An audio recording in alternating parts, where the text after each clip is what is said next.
everybody, welcome to the Geek Vault. It's your boy Dre. This is the entrance to some of my older content videos. So if you're seeing this, thank you for watching the video. Thumbs up, thumbs down if you don't like it, thumbs up if you love it. Comment below. Let me know what you think. Subscribe to the channel so you can see more of new content, old content, whatever content in the middle. But in any event, I just wanted to have this video kind of go out there. So if you see in the video, like, why does it say Dre's Geek Depot, or it says Toy Chats, or the Geek Dad, or the Nerd Dungeon?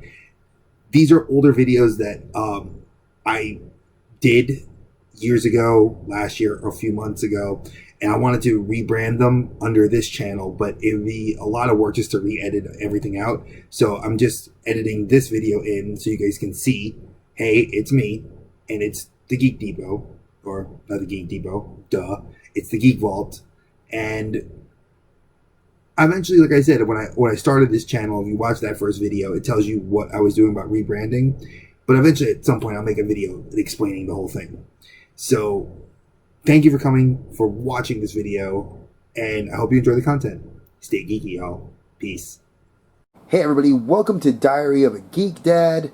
Today's diary entry is going to be part of a new series that I'm working on for the Nerd Dungeon with my crew. And it's going to be called, it's going to be From Obscurity to Main Event. I'm going to be taking different heroes from various comic book companies and talk about how they pretty much went from nowhere, nobody knowing really much about them, to becoming major motion pictures and popular in the modern comic culture. Obviously, if you could tell by this is the Fortnite skin for the Wesley Snipes Blade. So I wanted to have something very powerful, very potent, and I thought it would be very cool to talk about this. So this is going to be part of a mini-series I'm going to be doing for the Nerd Dungeon. You guys will be checking out more. So this is a slideshow I put together. So let's get started.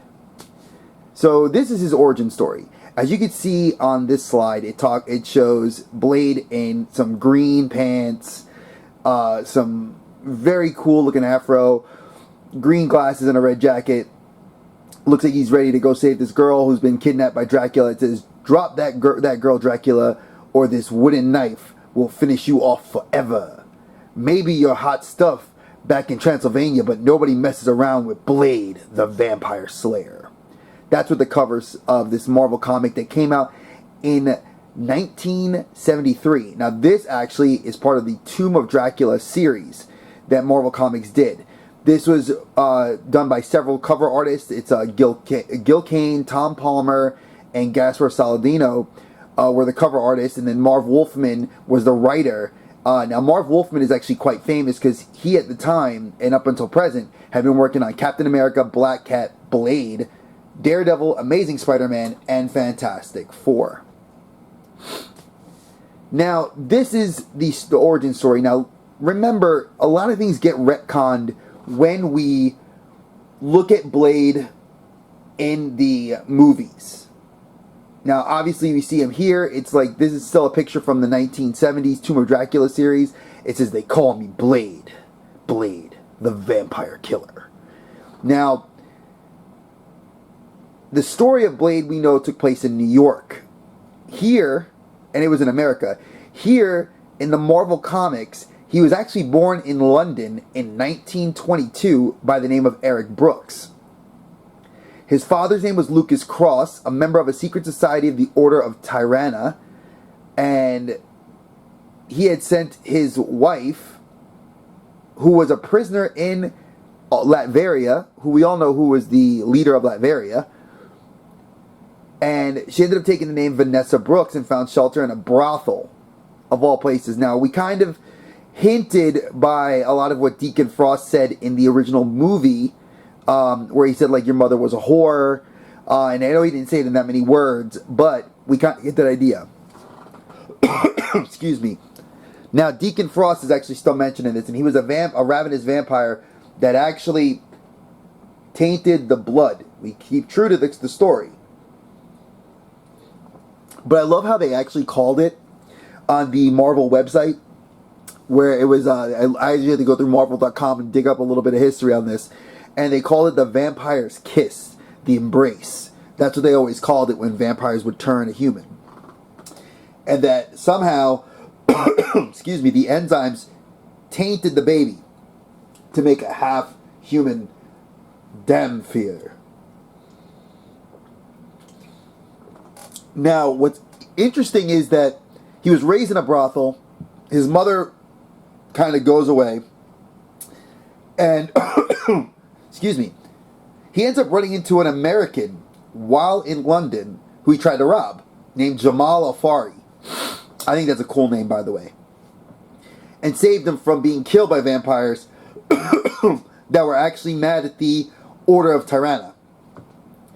Now, Afari kind of took Blade because he was young. Now he's more like the Whistler character in the movie, and raised him till he was like a teenager. And then when he became a teenager, he called himself Blade. He no longer went by Eric Brooks anymore. That's when they kind of him and Jamal went their separate ways, and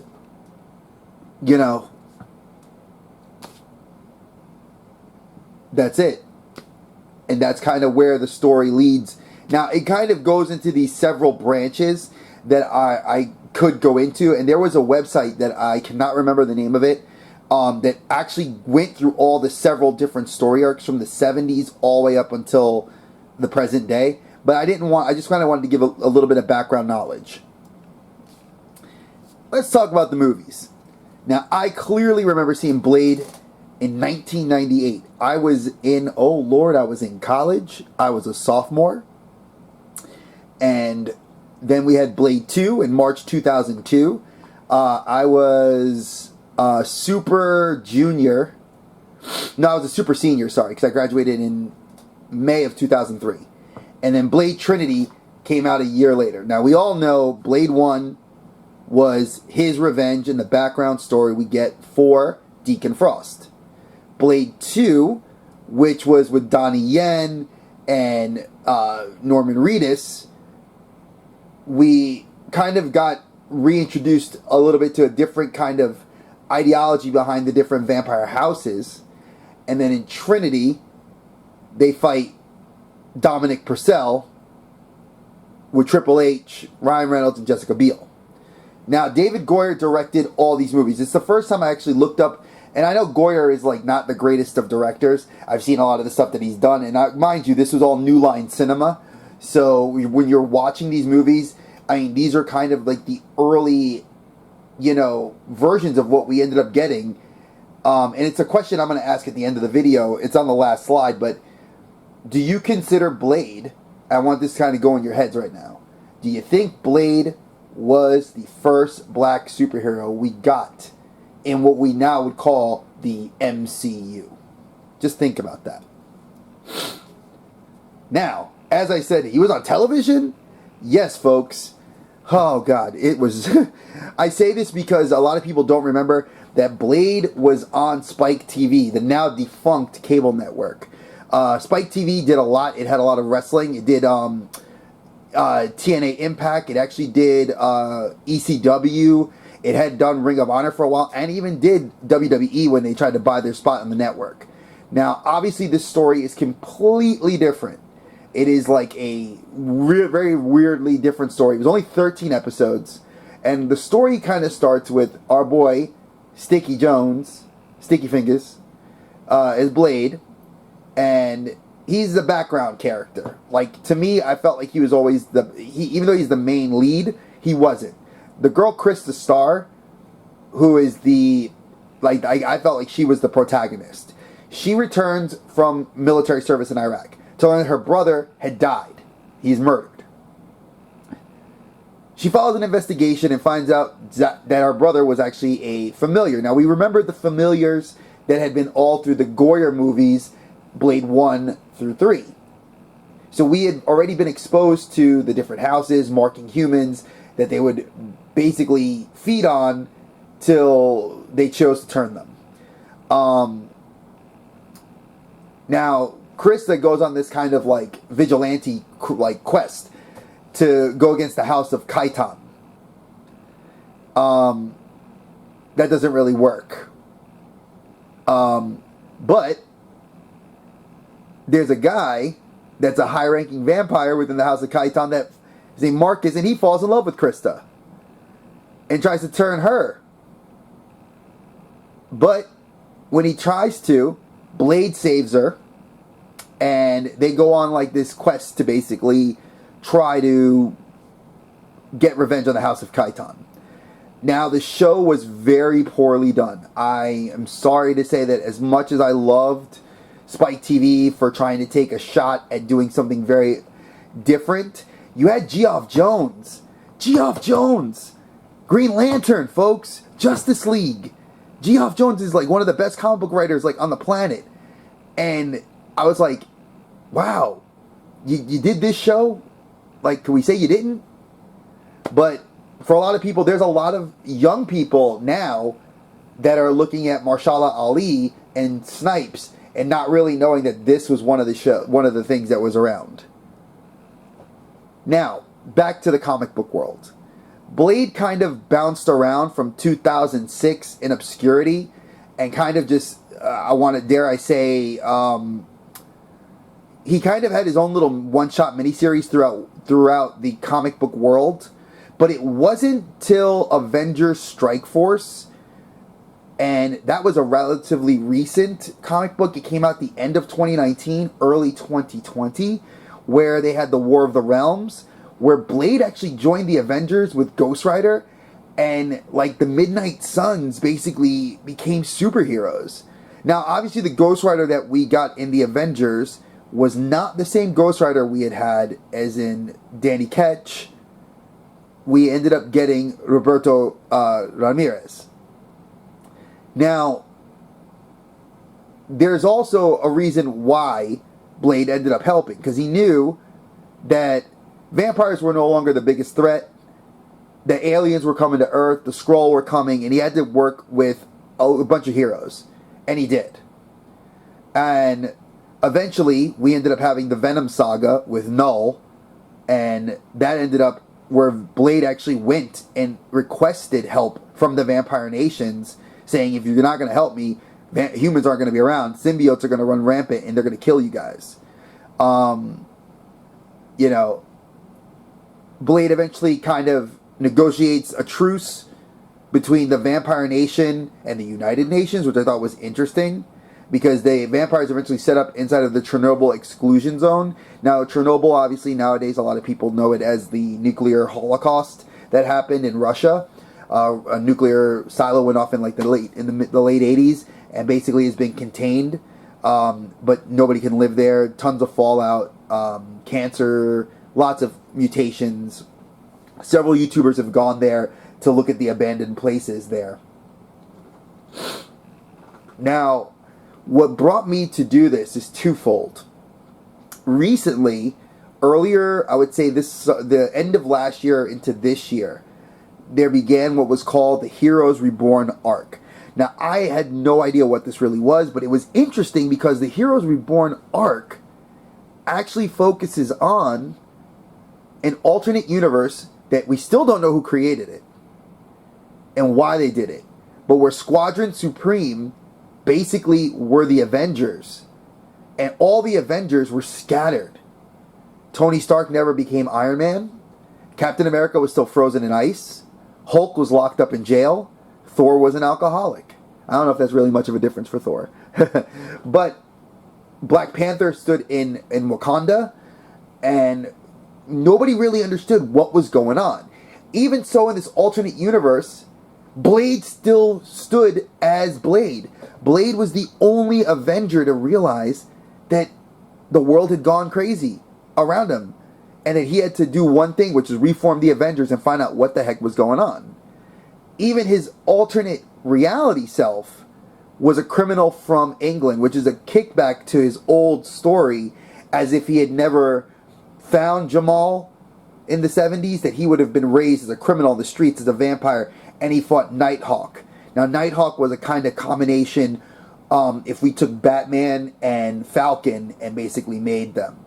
And he was actually Falcon's character, Sam Wilson, who kind of was like a legit badass in the Squadron Supreme. He was like one of the humans that was like, you know, not one of the most like powerful, but just extremely intelligent. And then they ended up finding out that Coulson, who had become the president of the United States, was looking to basically end the world with this thing called the Pandemonium Cube. Blade reforms the Avengers. They beat the Squadron Supreme, and they stop Coulson, and everything kind of goes back to what they called Heroes Return. I think it was one of the best, like, small arcs. It introduced a lot of cool characters. There was a lot of one-shots within it.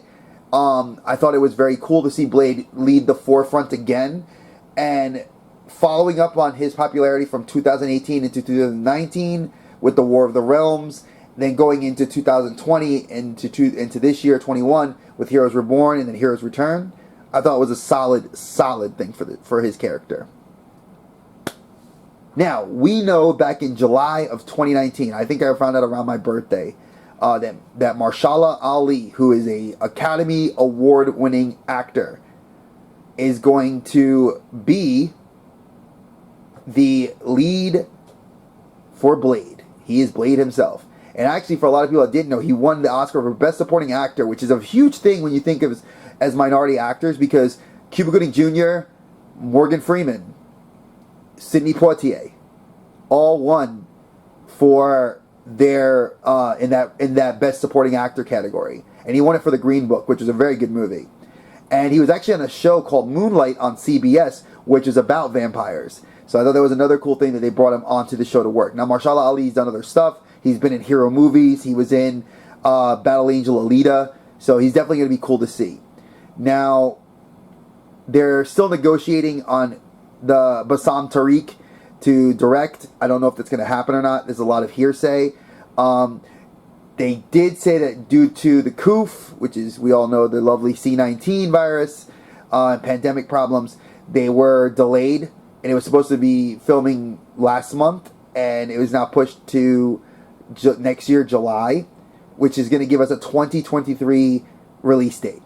So I'm excited.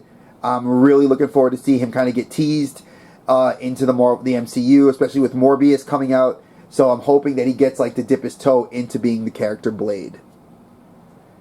And like I do as in a classroom, let's circle back to what I had asked before. Was he the first black superhero? There are several interesting blogs written all over the internet about how Blade was really, to many, the first black superhero. But because of the mainstream success of the MCU, many people look at Black Panther, and Marvel really touts this, that Black Panther is the predominant black African-American superhero that we get in the movies. I mean, granted, it was awesome. I love Black Panther. I'm sad that, you know, he has passed away, Chadwick Boseman. I mean, I loved him. I think he's a great guy. He's from literally down south the border from where I'm at, where I live in North Carolina. Now, do I see 20 years later that this is what Blade put us in a foot to have a black superhero movie? Yes, because we ended up getting Luke Cage on Netflix. You know, we're going to get more black superheroes like Sam Wilson as Captain America. I think the fact that we've opened the door to more minority superheroes, which Miles Morales. I'm a minority myself. Y'all know that. And I would love my daughters, my son, myself, to have more heroes I could look up to that look like me, that maybe even have something that the world won't understand because they're culturally different. And I think Snipes did a great job in the role of Blade, where he showed, you know, he did speak kind of jive-ish at times, which I thought was a little dated. But, I mean, it was still a cool concept. So, now Blade also did anime, and I didn't want to really get into that because the Blade anime was another obscure thing. But it's something cool to talk about. So I really hope you guys enjoyed this little obscurity to the main event. So What you guys think of this? Comment down below. Let me know what you guys thought about it. It'd be great to actually have some dialogue in this. Do you agree that maybe the cinematic universe could say Black Panther was their first, but really that Blade was the first 20 years ago? So, again, this is the Geek Diary, and I am Dre, and I'm going to be closing off this chapter. See you later.